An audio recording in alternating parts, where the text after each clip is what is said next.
Estamos em abril de 2020. Quem fala aqui é o Bruno Lima Rocha. Depois, na edição dessa coluna pro audiovisual, A Força do João Barreto Leite. E vamos tratar de um assunto bem complexo.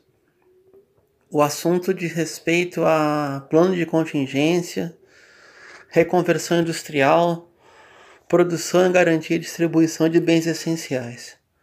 Basicamente, todos esses elementos fariam parte de um estado de calamidade, ou seja, quando o Brasil decreta estado de calamidade,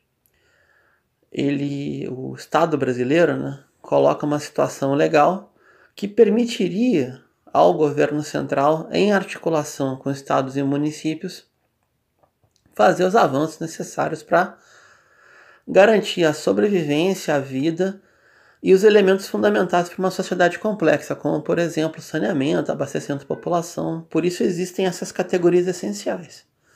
Até aí tudo bem. Mantém categorias essenciais trabalhando, evita aglomeração e coloca todo mundo em casa dentro do possível. Tá? A gente até pode falar numa outra situação da necessidade de saneamento básico, engenharia de habitações irregulares, de bairros que não são planificados, etc. Mas tem um problema de fundo. A área central da emergência, a área central da segurança nacional, em tese pertenceria às Forças Armadas. Parece que isso aí não ocorre. Por que eu digo isso?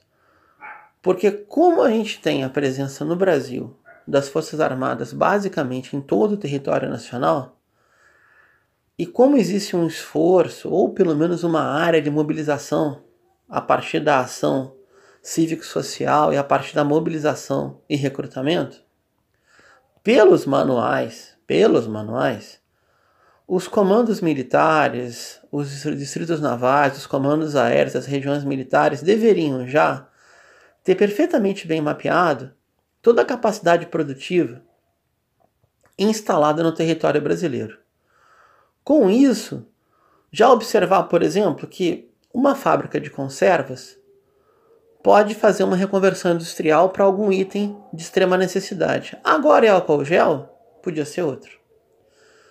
Também poderia ter toda essa capacidade científica brasileira que está localizada em laboratórios que são cada vez mais precarizados, com professores, pesquisadores, bolsistas sem bolsas, voluntários sem recursos, etc., de como transformar aquilo que se faz in vitro, por exemplo, um modelo de aparelho respiratório mecânico, de ventilador mecânico, por exemplo, como transformar isso em um produto em escala.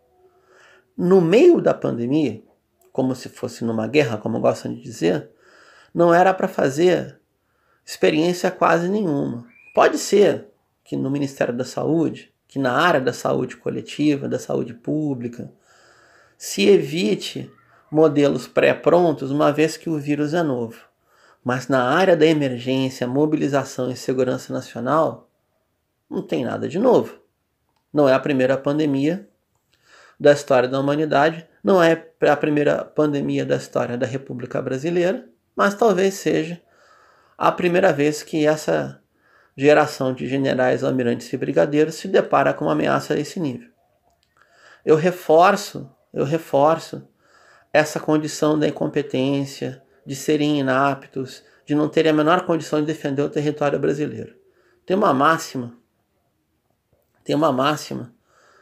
nas esquerdas latino-americanas que dizem que nenhuma força armada reacionária é anti-imperialista.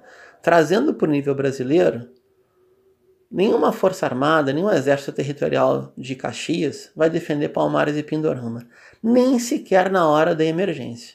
Porque, por exemplo, a reconversão industrial poderia automaticamente ter um crédito público, uma legislação de gaveta, pré-aprovada ou pré-arranjada, com aval do jurídico, com amarração nos poderes federais, para que automaticamente, imediatamente, pudesse haver a necessária reconversão industrial. Ninguém produz um complexo de engenharia de emergência de uma hora para outra. E não é agora, com a China ou os circuitos, da Ásia-Pacífico sendo a zona de produção do planeta, que vai ser construído. Tudo isso poderia ter sido previsto, assim como a autonomia químico-farmacêutico, de química fina para o complexo farmacêutico e para a indústria médico-hospitalar.